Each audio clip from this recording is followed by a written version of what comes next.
I'm planning on talking about today is a little bit about what archaeology is, why archaeology is important, and why we have archaeologists employed at the DCR. But I also want to talk a little bit about, how we figure out what we know in archaeology. So a lot of people don't have a great understanding of what we do and how we get to the information that we do. And a lot of that is, promoted by mass media, right? Ancient Aliens is how a lot of people get into the field of archaeology. So they get a lot of ideas that aren't based in science. So archaeology is a science, first and foremost. So I like to kind of ask questions when I'm giving talks to get a little bit of feedback from the audience, so people don't just kind of wander off, but also get a base for what people already know, what they think about the topics that I talk about. So can anyone tell me what archaeology is? Anyone have any ideas of what they think archaeology is? Yes? Study of the past. Okay, good. Study of the past is kind of an entry point into what archaeology is. So one of the most common questions I get asked when people find out I'm an archaeologist is either what my favorite dinosaur is or if I've dug up any dinosaurs lately, right? So there's some really common misconceptions, right? So we don't deal with the ancient past, or at least not that ancient. Archaeology is a subfield of anthropology, so what we study is the human past. And some people do actually study early human ancestors. So some archaeologists do look at things that are several million years old, but we don't go as far back as dinosaurs. So a lot of other people also think that archaeology is about finding, beautiful artifacts to put into museums. Now that was the case about 100, 200 years ago when the early archaeologists, which a lot of them weren't, I guess the field wasn't established as a science yet at that time. So it was a lot of people that were interested in the past, what we would call looting today, but a lot of kind of wealthy European collectors would go down to colonies that their countries controlled, the British, the French, and they would pay the government to extract the best artifacts they could for the British Museum and other museums around Europe. That's not really what we do anymore. What we do is we ask scientific questions about the human past and try to find data to answer those questions. So we're looking at things like we want to understand what life was like in the past, what that information in the past can tell us about ourselves today, so what information we can use to help us with problems that we face today, and also what it means to be human. That's kind of the ultimate question that we're looking at, because everybody has different ideas about what it means to be human. When we look especially at human evolution and early human ancestors, a lot of that comes into play. And as a field, archaeology is constantly evolving. Asking as we answer questions, it just opens up hundreds of new questions for us to ask. So some of the big theoretical questions that archaeology looks at is human evolution. Which ancestors of ours on the evolutionary tree can we first consider to be human? When did they have traits that we would identify as human? That's like a huge question that a lot of people have different ideas about. But also, how did humans come to be on almost every continent on the planet? Right? So we look at the material remains that are left behind. And that's the fossil record, stone tools, and we try and build a timeline, basically, of when we first see human ancestors in different places. So we have different models that we build about how humans evolved in Africa and then spread out of Africa. And early human ancestors who had done that before modern humans as well. So it's a really complicated field of study. Another really big area of theoretical archaeology is looking at the rise of agriculture and the rise of urbanism and how those spread. So we have a bunch of different places where it happened all at roughly the same time in ancient history, all around the planet. So we look at the map on the bottom. All of those areas in green are places where agriculture seems to have emerged independently of each other. We don't have any evidence that these people were communicating with each other over these distances, and they all domesticated different crops. So for some reason, at around the same time, people started adapting to their environments and adapting their environments to their needs, which was a new behavior, right? Before that, basically people were what we would call hunter-gatherers. So really, the bread and butter of archaeology, what we're looking at is long-term change in human societies and the materiality of human existence, so the stuff that's left behind. And where we separate from history is history, one, it only goes back to as early as we have written records, right? So we can't look at anything earlier than that from history. But also history only records a slight slice of the whole human experience from any time period, right? Only certain individuals recorded history and their experiences. So particularly when we look at non-elite populations around the world, we don't have a lot of evidence of what life was like for them. And archaeology is a window through which we can start to understand that. So, does anyone have any ideas about why it's important or it's considered important to protect archaeological resources? Because that's fundamentally what my position is at the DCR. Yes? I think there's several reasons. I think it can help us improve like more modernized things and learn from like past, like, you know what I mean? Yeah. So it can, if we have that information, we can learn from the past to improve our practices. That's great. Any other ideas? Yes. Well, technology keeps changing, so the ability to understand and analyze any particular thing, a piece of bone, pottery, even layers of ashes that are buried in the ground, the technology is always changing and improving our ability to analyze these physical remnants. So if you don't preserve the physical remnants, even if you think, well, that's just an old piece of china or pottery of some kind. I mean, it may not be. It's just we may not be able to fully understand it with today's technology. Right. That's excellent. Right. So that's 100% accurate as well. From our standpoint, archaeology is often the only data that we have in order to interpret the past, and it's a limited resource. Right. So there's only so much archaeological information under the ground. And so we try to preserve that, because your answer was perfect. So we try to preserve as much of that as possible so that future generations who have better technology and better theoretical methodologies for asking questions will have data that they can use. So even when we perform archaeology and we dig into the ground, we try to do as little as possible to answer whatever question it is we need and leave as much as possible behind. So we don't usually like to excavate an entire site, for example. We like to just kind of look at little areas, because archaeology is a destructive process. So once we dig a test pit into the ground, we destroy all of the information that's there.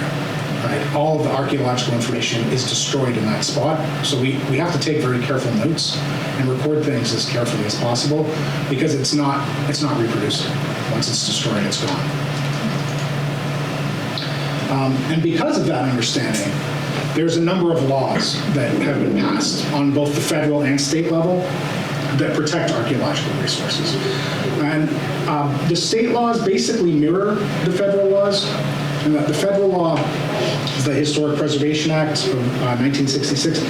Basically, it established the government infrastructure for how to manage archaeological resources, but it also set up rules for when archaeology needs to be completed on an area. So basically, anything that's public property that has any kind of ground impact needs to have archaeology in it. So if it's on public lands, if it uses public funding, if it requires public permitting of any kind, then there needs to be an archaeological assessment done to determine if the project is likely to damage or destroy archaeological remains. And that's largely what I do, right? That's a big part of my job is, we at DCR, our mission is to protect, promote, and enhance our common wealth of natural, cultural, and recreational resources for the well-being of all. And so whenever we manage all of the state parks, state forests, state reservations, parkways, and other properties across the state, I think there's something along the lines of 5 million acres. 500,000 acres. 500,000 acres Yes. of land that we manage. Thank you. And so whenever there's any construction projects on any of our properties that are going to have ground impacts, if they're going to dig into the ground, if they're going to be using heavy machinery to move across the ground, we have to do an assessment. And it's by law, by the state law. And we have to basically file a permit application with the state, with the Massachusetts Historical Commission, who manages archaeological resources. And so myself and our other archaeologists, we're both named Jonathan, so he goes by GP to make things a little bit easier. That's a big part of what we do, is we look at the record of archaeological data. So the Mass Historical Commission has a database of all the sites that are known throughout the state. We look at that information, we look at the history, the historical use of the property as well, and some environmental factors that can tell us a little bit about the probability of there being work there, the probability of there being sites there, and then we determine what we need to do. If it's a low sensitivity area, usually the project can go ahead, no problem. We might do some minimally invasive assessments where we take a soil core and we look at the soils to determine if there's been past disturbance there. So if an area's been disturbed in the past, any archaeology that's there has been disturbed, so we don't really need to worry about that. And then, if it's intact and there's a high probability of sites there, we might do some test pits where the work's going to be done to determine whether or not there's anything there and record what is there. So that's, in the end, it's a reactive process in the way we do archaeology. So we're reacting to potential ground disturbances so that we can record what's there so that we at least have that basic knowledge. All right, so does anyone have any ideas about how we figure out information in the past using archaeology? Anyone have any guesses? Yes? Radiocarbon dating. Okay, good. Radiocarbon dating is one of the tools that we use for giving kind of specific dates or date ranges, really, of stratigraphic layers. So any other ideas? Yes. All in collection indicating what the topography of the site was prior to the Ice Age or etc. And also items may indicate trade of early types of stone, may indicate what tribal interaction existed where stones from, say, Delaware were brought up to New England. Okay, great. Yeah, so pollen is a great indicator. It tells us what was growing in the past, and a lot of looking at lake sediments, there's basically a seasonality to when pollen comes out as plants release pollen, so they will accumulate on the surface of lakes and then sink to the bottom and collect in those sediments. So we can do cores of lake sediments and actually go back in time and then analyze what plants were growing in an area. So that can tell us how the environment was changing in the past. Excellent answer. And then also raw materials. So a lot of Stone Age tools that we find from Native American sites early on are not using local stones. They're using stones from further west and further south, where they have honestly better materials for making tools. But once people kind of started settling permanently in this area, they started using more local stones just because it was economically, it made better sense. So I'm going to talk a little bit about the techniques that we use for figuring out how culture changes through time, which is really what we focus on. Right? So looking at technological evolution, I'm going to use the example of stone projectile boards.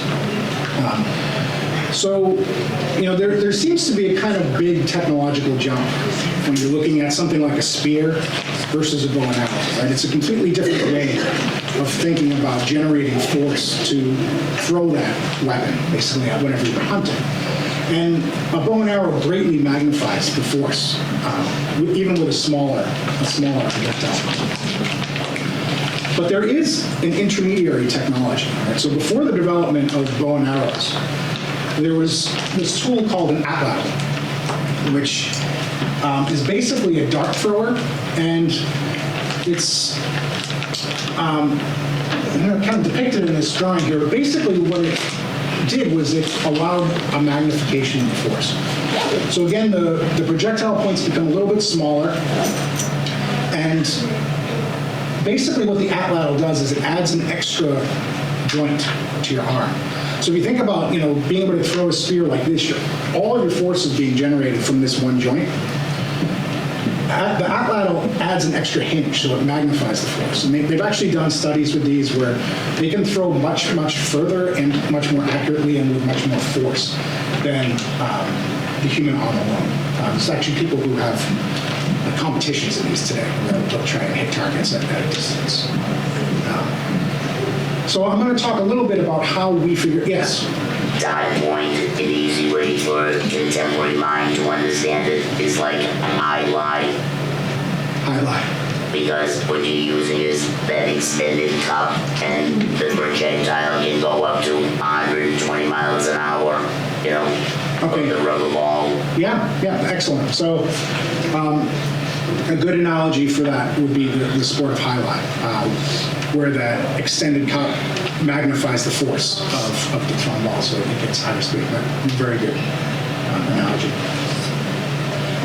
So the way we figure out, like looking at all these different types of projectile points, right? Different sizes, different materials, different shapes, and figuring out, our first step in figuring out how things change over time is developing typologies. So basically what we do is we take all the different projectile points that we have from a site and we divide them up into similar types and give them names, right? So we categorize them into different types. We figure out the technology that's being used, right? So you have different types of bases, different types of stems that haft to different types of projectiles that they're tested, right? So some of them are better for spears, some of them are better for arrows, some of them are better for darts. So that's kind of our first step, is just kind of putting things into categories based on style, looking at them, and style and technological changes. Then the next step is seriation. So what we do is we take those different types and we divide them into different time periods. One really good example of that is the work of a researcher named James Dietz. And what he did was he looked at historic gravestone markers throughout New England. And he noticed change in the decorative motif through time. Right? So the earliest headstones had what they call the death's head, which is a skull with wings. Then this cherub figure, and then the kind of last style was the urn and willow. And this was a really good example for proving the point of kind of typologies and seriation, because headstones have dates on them, right? So it comes predated for our purposes. But what do you notice about this graph here and the different patterns that we see? Yes. I don't want to be a number one student, but as the Puritans changed their concept of Calvinism and predestination of only those elected by God shall be saved, the concept of death was fearful, and that's why the early philosophy of that period indicates that people were fearful of death, and the skull and the wings and crossbones is even earlier than the wings, as the concept of angelic death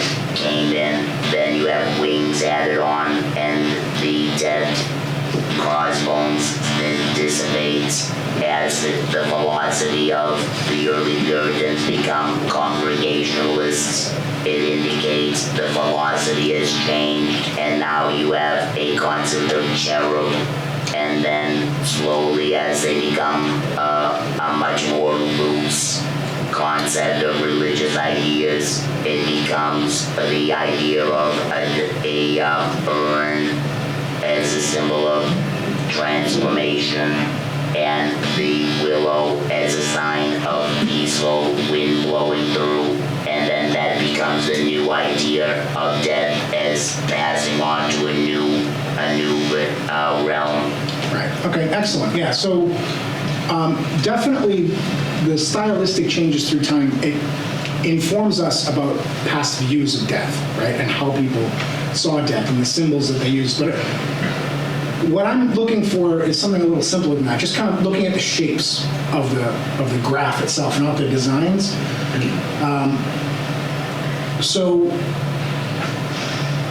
Jonathan, okay, yeah. So with the first two, maybe this is what you're trying to tease out of the people. Yeah. Right.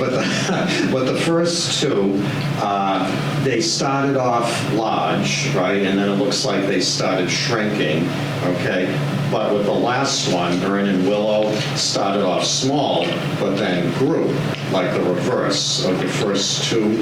Well, or what? yes, except we have a cutoff date here, right? So if this graph were to continue forward, Yeah. you would see the same thing where you have a tapering off. So what you see is a motif or a style that grows in popularity, eventually replaces the previous style, and then as a new style is created, it starts dissipating as well. So there's a significant amount of overlap between these styles, right? You're looking at the early 1800s, all three styles exist. And when they looked at this pattern, what they found was that not just changing kind of sensibilities about death, but the elite were driving this change. So the wealthier individuals started changing for status, within themselves, what the representation that they wanted on their graves. And over time, it became more popular, right? So once the earliest examples we see of, say, the cherub style is only among the very wealthy individuals, and then over time it becomes more popular. And we see this trend everywhere, not just economics, but looking at every kind of technology. Think about music players, right? Like those of you that are old enough to have had records in the 70s, then cassettes, then CDs, then MP3 players, going from things with big hard drives down to everything streaming. Like the technology is constantly changing and evolving. And we see the same thing in the past, except at a slower rate. Like the technological advances are faster changing today than they were in the past. All right, so does anyone have any ideas about how we categorize artifacts into series if we don't have dates? Right, the example that I just showed, the gravestones come with dates on them, so it's very easy to build that graph. But what if we have a collection of projectile points that we've collected from an archaeological site? We've divided them into different typologies. How do we then go ahead and figure out which ones are older and which ones are younger? Yes? The materials that are used in the artifacts? Like the ingredients or stone versus, bronze and et cetera? Good. So technological change that's more complex can be an indicator of a later time period. But that's not, so science is first and foremost a discipline of observation. So you need to observe that bronze came after stone before you can make that assumption, right? So how would you observe that? Well, I was going to say, I don't have an answer to the bronze versus stone, but originally you're supposed to look at how deep in the ground each of the types of things, spear points or whatever, how deep in the same site each one is found, if more than one is found at that site. And also, this is where archaeology has to overlap completely with geology, because you have to figure out if, say, you find two kinds of spear points, two different shapes or whatever, in more or less the same location, you have to not only see which one is lower down, presumably older, but you also, with the geologists, have to figure out from the soil layers whether, for example, there was a flood somewhere thousands of years ago, and it may have, if there was, it may have washed the other type in if it was on top of the old type, or vice versa, actually. Yeah. So it's, archaeology has to work very closely, it seems to me, with a lot of other disciplines. Absolutely, yes. Archaeology takes tools from every discipline in order to answer questions. We find ways of answering our questions by mining techniques in other scientific fields. Yes? How rusty is it? So yeah, how long it's been in the ground, that can certainly be an indicator of the age of something. A lot of materials that change the longer they've been in the ground. So rusty metals is an example, but glass as well. When glass has been in the ground for a long time, it gets this very kind of iridescent coating on it. A lot of Roman glass, for example, they have perfectly preserved vessels from Roman sites, but they have this kind of rainbow effect on the outside of the glass from the chemical reactions of the soils. Yes? Oh, I was going to say, like proof of use, I guess. Like if you have, like in the projectile points, like if you have ones where these were clearly made and then, used until they were so worn down they couldn't be, that's kind of a proof of longevity versus something that you find where it's like, this looks like it hasn't been touched since it was made. Yeah, so that's a good point. A lot of tools get reused and reused through time. Sometimes thousands of years. Certain objects will be used. But the answer I was looking for was stratigraphy, right? So this comes from geology. And there's a law in geology called the law of superposition. And basically what it says is that in order to have a stratigraphic layer on top of another stratigraphic layer, that first, the lower one had to have been there already. So it's older. How it got there is a question we have to answer, right? Did this soil stratigraphy form naturally from decomposing plants? Was it from floods? Was there a volcanic eruption, right? All of these things can cause different types of stratigraphy, and we have to interpret them as well. But basically, and very basically, this is the method we use. So we excavate in stratigraphic units. So once the soil changes to a different soil type, we start a new collection process. And we divide up all the artifacts that we find from each stratigraphic level so that we can say these ones are, generally speaking, going to be older the deeper they are. Does that make sense? And so here we have an example of a graph looking at, arrow points and dart points from atlatls from a site. And instead of being divided into dates, they're divided into stratigraphic levels right below the surface. And as you can see, the graph is almost identical to what we see with the gravestones, right? We have that same pattern. What we call this is a battleship curve, because it's roughly shaped like a battleship, right? Which we don't have anymore, but we still call them battleship curves.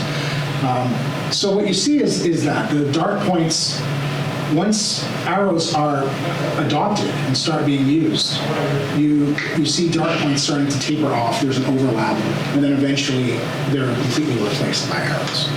So this is just kind of a hint at how we figure out what's older, what's younger, how different artifacts were being used, when they were being used. And this is what we call relative dating. Right? So we can't attach specific time periods to this. We can just say that something that's deeper is older than something that's more shallow. So then we get something like this, right, where we have different types of projectile points divided up into different time periods. So does anyone have any ideas? I know some of them were already mentioned. but for how we can attach absolute dates to artifacts like this. So stone, you can't really date by itself because we don't have a technique for figuring out when, say a flake was taken off of a piece of stone. With obsidian, there's a technique. When it's been in the ground for a long time, it absorbs a small amount of water, and so there's a way of estimating how long it's been in the ground, but other than that, with most stones, there isn't. Any ideas about how we can attach absolute dates?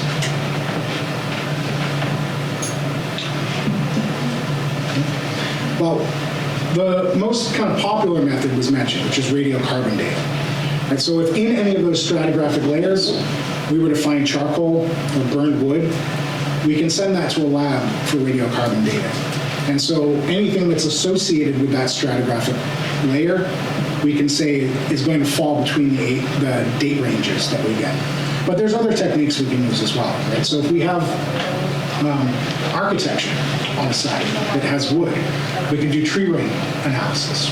And you can go back thousands of years in certain regions because we have basically resource materials that can show the change in tree ring patterns going back thousands of years for only specific locations. But basically, because of the seasonality of the way trees grow, if it's a heavy rain year or a light rain year, you get a different width of growth. And that pattern will be the same throughout a region. And by overlapping specimens that we have going back thousands of years, we can actually date things that way as well. So sometimes we have, a structure that has wooden beams that still exist that are thousands of years old, and we can date them that way as well. And I also mentioned, doing lake soil cores as well, looking at pollen. That's another way. Ice cores as well. There's a seasonality to how ice accumulates in places that are permanently frozen. And so you can literally just count like tree rings back in time as you go and look at the different environmental information from them. So when we excavate a site, as I mentioned, we try to record as much detail as possible. So people think about artifacts and structures as being kind of the main thing we look at, but probably more important is what we call the matrix. So the matrix is the surrounding material around all of that. So that's the soil stratigraphy, any information that might be stored in that soil stratigraphy. So pollen, plant materials, all of that feeds into information that we can extract to help answer questions about the past. So this is why we don't like people looting sites, right? So why it's illegal for people to go collect on public lands, because when they dig into the ground to look for, if they're metal detecting and they find something and they dig into the ground, they're disturbing all of that intact archaeological data. So it gets, and as I mentioned, it's a destructive process. So once you disturb it, it's gone. So we can't reclaim that information if it's destroyed that way. So it's kind of the underlying reason why we have the laws that we have to protect archaeological. So I just wanted to quickly talk a little bit about how we use our archaeological information, looking at a case study from one of our properties. So is anyone here familiar with Dighton Rock? No, all right. So Dighton Rock is, it's a petroglyph stone that's in Dighton Rock State Park. So it's a property that DCR manages. It's in Berkeley, Massachusetts, down on the Taunton River, near Fall River. So Dighton Rock has a really kind of checkered past, and it's undergone many, many different interpretations. The earliest, so the museum there is a little bit problematic because it gives equal weight to all of the different interpretations that have come, that have been placed on this stone throughout time. So in the 19th century, there was a tradition in the United States of reinterpreting Native American things as other ancient cultures. There was a belief that Native Americans weren't sophisticated enough to build things like mounds or carved stones, so it must have been some other ancient European culture. And Dighton Rock is an example of that, where we have a lot of publication where people looked at this and they thought,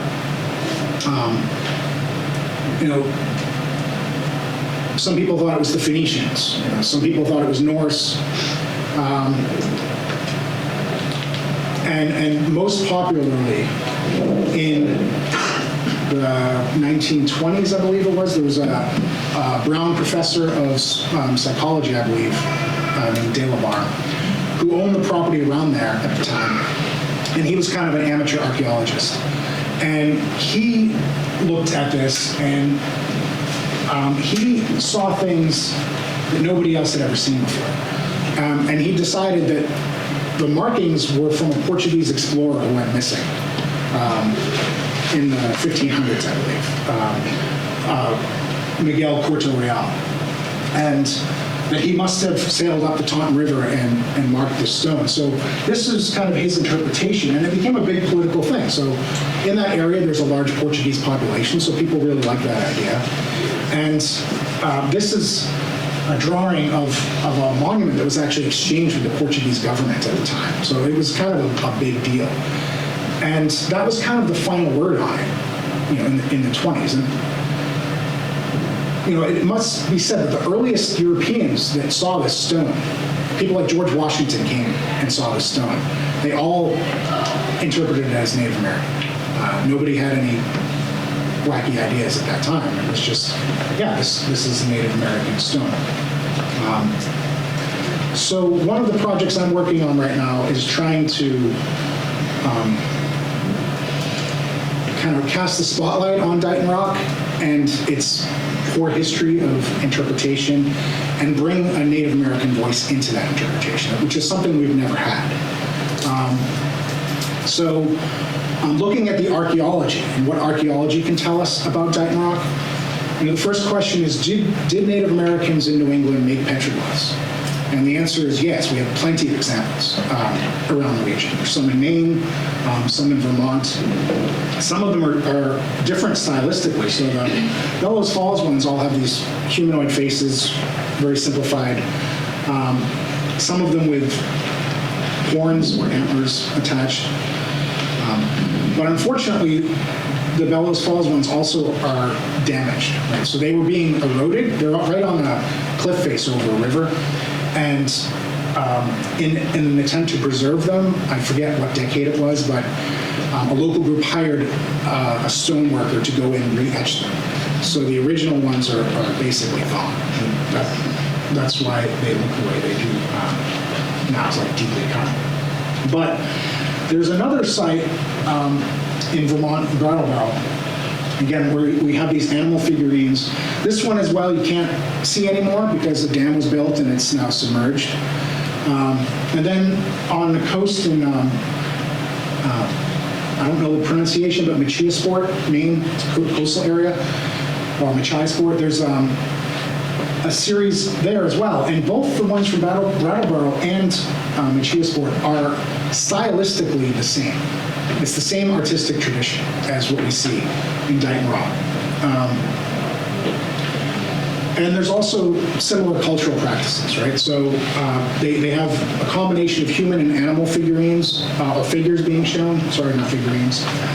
They're all in places of environmental change. They're all put in places that are adjacent to water, right? So there's some kind of importance about the resource, having multiple resources available at the same place. And the way that they represent people as well, these kind of, if you look at the Bellows Falls example, we have those human heads with simplified faces, and then I don't think I have a good example of it here, but the Machiasport one also has this human figure with a triangle torso, like the one represented here in Dighton Rock, and then you have these similar facial features. But the animal figures are stylistically the same too. You have this kind of Thunderbird figure, which is also next to that individual there as well. But we have no idea what it means. Right? We have no way of interpreting what these symbols mean because we don't have the cultural background. Right? We don't understand the history of the symbols that were used and what they meant to the culture that was there, because nobody ever asked. Still, so that's what I'm trying to work on. Is working with some of our indigenous partners to try and get that voice into the interpretation. So I looked at the archaeology around Dyke Rock to see, basically what the evidence, what the material evidence can tell us about whether or not there's any validity to any of these other interpretations, right? Yes. Is there any scientific way of finding out when the carvings were made? I mean, I don't know of one. I'm not a scientist, but I mean, wouldn't that narrow the focus at least to a period of this 1,000 years or the next 1,000 years kind of thing? We don't have that ability. Okay. So stone, because it formed billions of years ago in some cases, it's very difficult to date, especially things that are carved into stone, to directly date them anyway. So we When usually the carving was made. Right, but so what you have is just an exposed,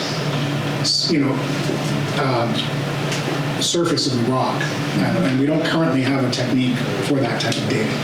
What we can do is we can analyze the type of carving and figure out what kind of tools they were using, right? So were they using metal chisels? Were they using stone to just kind of peck at it? That is something we can look at, but it doesn't really give us a time frame.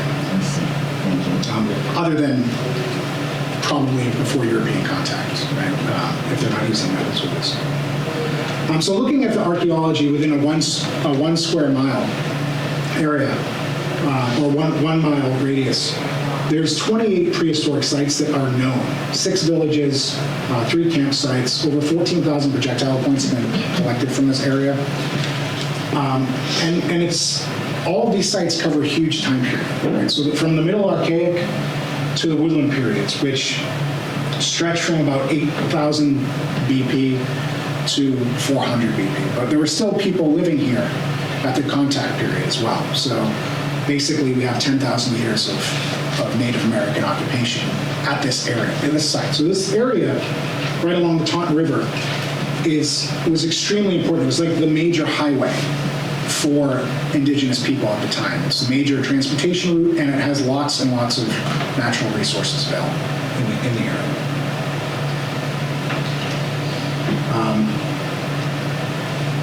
So yeah, just kind of to talk a little bit about the changes that we see from the archaeological record. Right? So that Middle Archaic period, that's where we have the development of atlatls, right? The dart throwers. We find projectile points associated with that. And there's also a stone counterweight that was used that we find as well.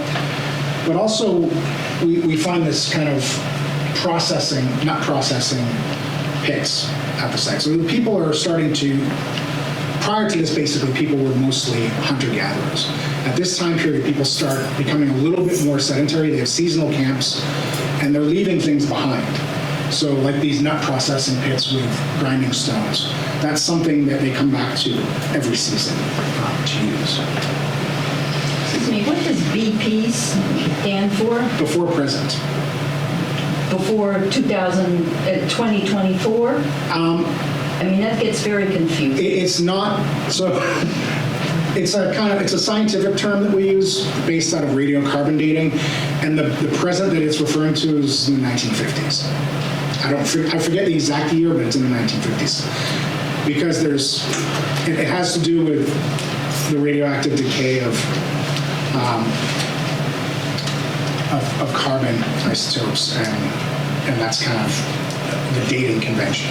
So when they give you results from radiocarbon dating, they're in years BP, and it's dated to that time period. Which is almost 100 years ago. Almost. This gets totally confusing for the average person. Right. Well, we also, have the BC and BCE as well, which confuses people as well. So there are different dating conventions people use. But yeah, this is a kind of scientific one. So it's not looking at years. It's years before present from the 1950s. But yes, you're right. It is a confusing system. And then in the woodland period, we have a lot of different cultural changes that have happened over those thousands of years. We have permanent villages established.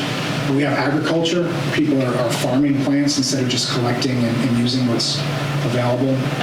And these were interpreted as corn hills. They were photographed in the early 1900s. These were around basically the Dighton Rock, Stone, and Park is on this little isthmus, this kind of peninsula area, and it was completely covered in these, what they call corn hills, which have been interpreted as agricultural features, where they would do the Three Sisters gardening, if anyone's familiar with that, where they would grow corn, beans, and squash together because they have kind of a symbiotic relationship where the beans add nitrogen to the soil so you can have multiple harvests a year. So it was very productive. So we had people here for that entire span, basically 10,000 years. All of the sites are Native American. We don't have any evidence of any early European or any other cultures at the site. So the archaeological evidence is pretty, solid in that sense.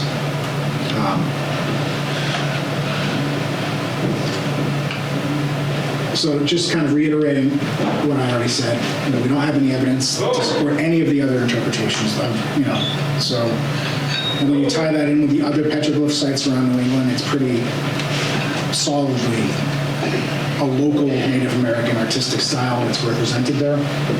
And then to kind of modernize our imaging of it, in 2015 we had 3D laser scans done of the stone, kind of like a LiDAR scan that gives you, it's kind of hard to make out on the screen. But basically it measures the depth to surface differences. So we're able to actually see what's actually represented there as opposed to, in the past, people always drew different things because depending on lighting and the angle they were looking at, they would see things differently. Getting a good 3D scan like this gives you a definitive image of what's carved into the stone. And what you see is these carvings are pretty wide and shallow. Up at the top, you can see those ones that are kind of like here, and up at the top there, they're very jagged and deep. Those are modern graffiti, where people carve their names in using chisels and things like that. Whereas these were petrol stone. So that's, tells us that the techniques that were used were pre-contact. They weren't, if the Spanish or the Portuguese were there, they probably would have used metal to carve stuff into the stone. And also with this imagery, I don't see the person's name or the cross that was interpreted as well. So yeah, this false color one, it makes it easier to see, but on the screen it's not that great. So just kind of moving forward, I've been in touch with some of our Native American partners, and we're working on publishing a paper to bring the Native interpretation forward and hopefully update the museum eventually to kind of cast the spotlight on that as well. All right, any questions? Yes. Going way back to the very beginning of your talk, you had mentioned that mass media plays a hugely influential role in what kind of the average person thinks an archaeologist is and what they do. What would you say is one of the biggest, like what would you say is like the most harmful misunderstanding that most people have about archaeology that maybe prevents them from understanding like what your real goals are? Well, a lot of the kind of alternative history documentaries, Very diplomatic of you. they promote the idea that archaeology archaeology's interpretation of something is just a theory, because we weren't there, we didn't see it. So their theory is just as good as ours. The difference is our theories are based on data. So that was kind of what I was hoping to impart a little bit today, is that there is a methodology to how we collect information and then how we use that information to come up with theories about what happened in the past. So I think that kind of anti-expertise mentality that's put forward in mass media, that anybody can The idea that use. it's all theoretical and Right. we're just talking. Like, Right. No, It's like saying that gravity is a theory, right. yet none of us are floating off into space. It's a theory that explains something based on what we observe, and that's how archaeology works as well. But we don't just come up with ideas and throw them out there and see what sticks. We have to go through a scientific process. So in order to have your ideas promoted, you have to have them published in a scientific journal, which is peer reviewed, which means all the other experts look at your research and tell you it's crap over and over and over again until you fix it and find, and that can take different angles. They might find problems with your methodology, problems with your data, and so you have to go back to the drawing board quite often.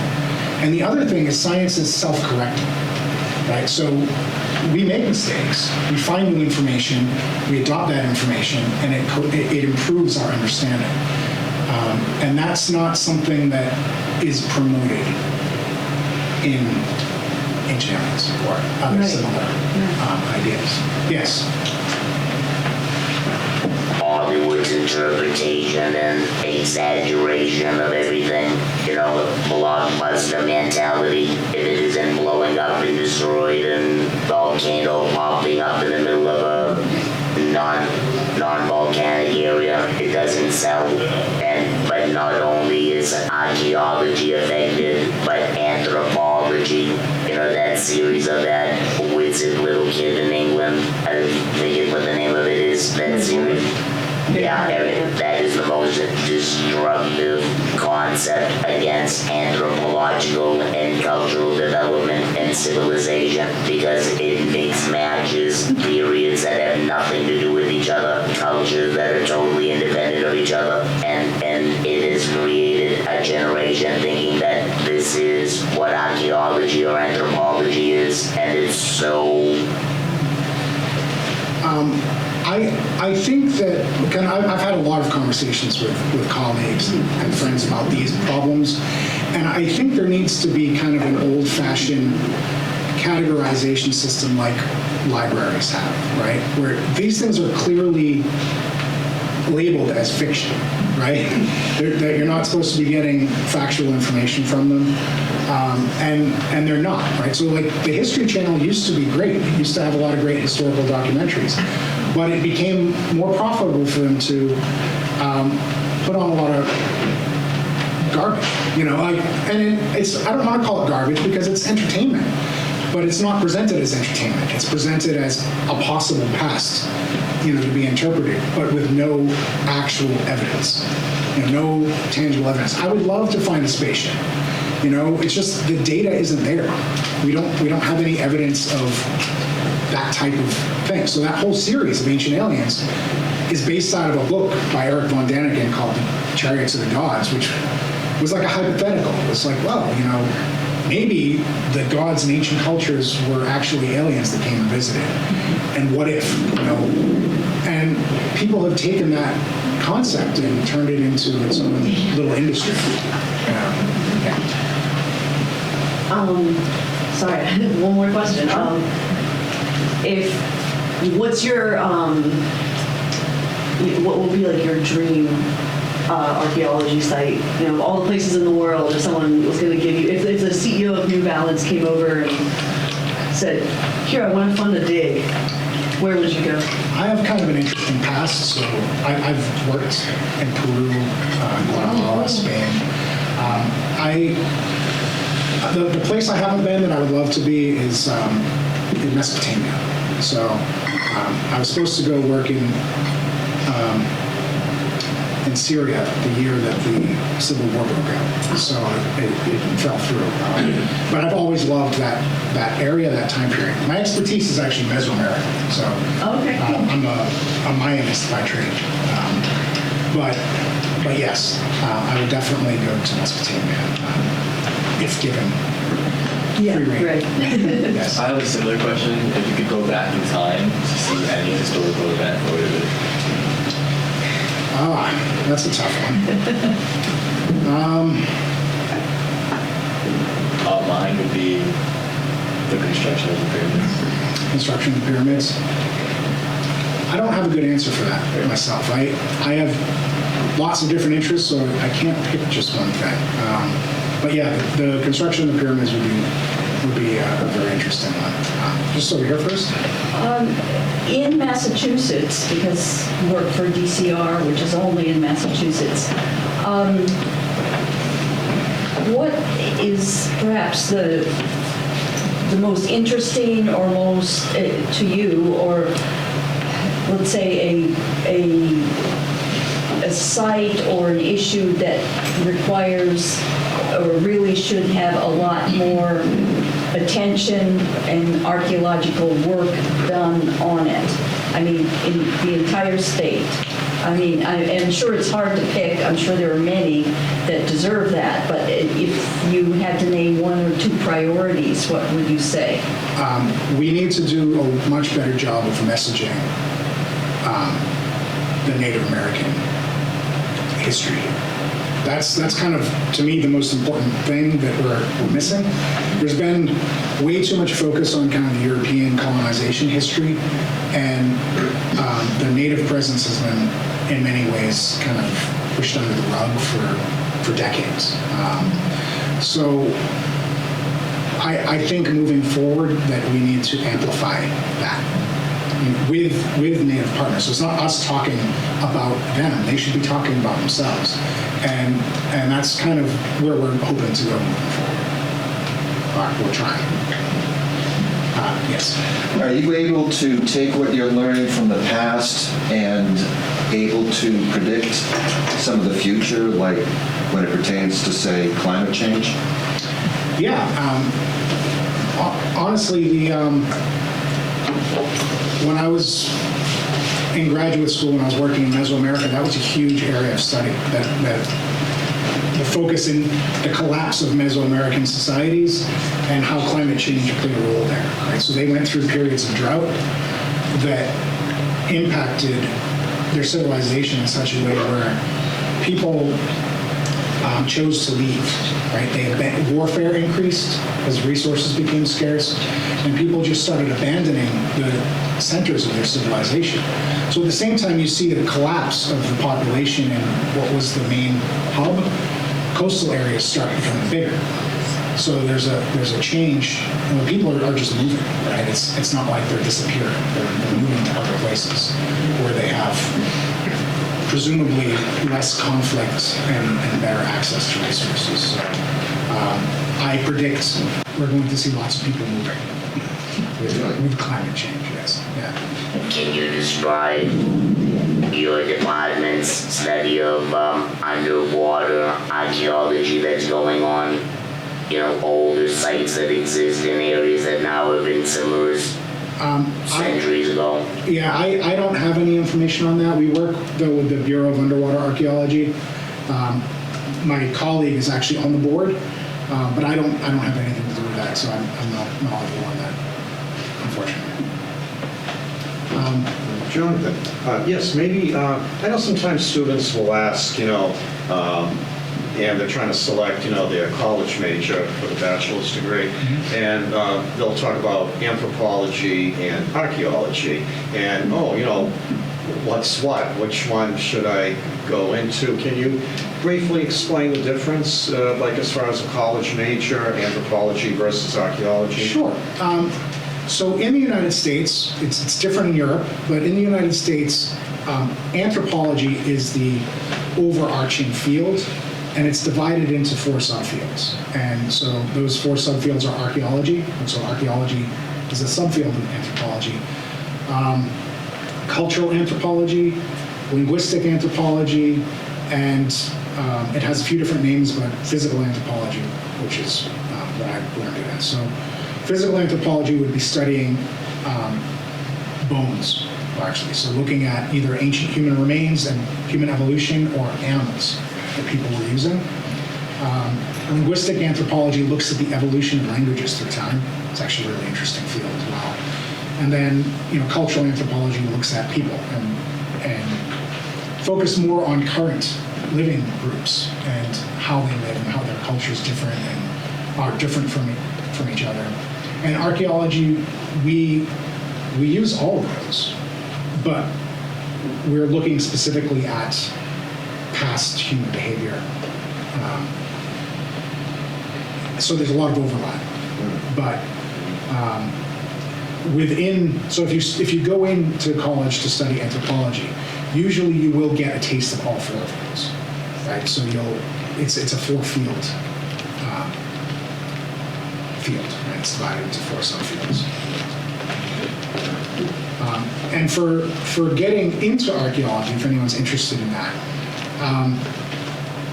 there's a lot of local archaeology firms, right? Companies that do archaeology. They usually look for people with a bachelor's degree and some experience. So if you're going to go to college and study anthropology, you're interested in archaeology, you want to do a field school, which is where you kind of get a taste of. Sometimes it's like in the summer for a few months or a few weeks, depending on the place. But you basically go and you learn how to do real archaeology. And the reason they want people to do that is because it's not for everyone. A lot of people go to field school and they're like, no, this is not for me. We ran a field school in Guatemala that was 3 months long, living in the jungle in tents, and it was very rough. And we got the mix. Like some students loved it. Some students wanted to murder everyone every day. They were just miserable. But it's one of those things. It's hard work in all different kinds of environments.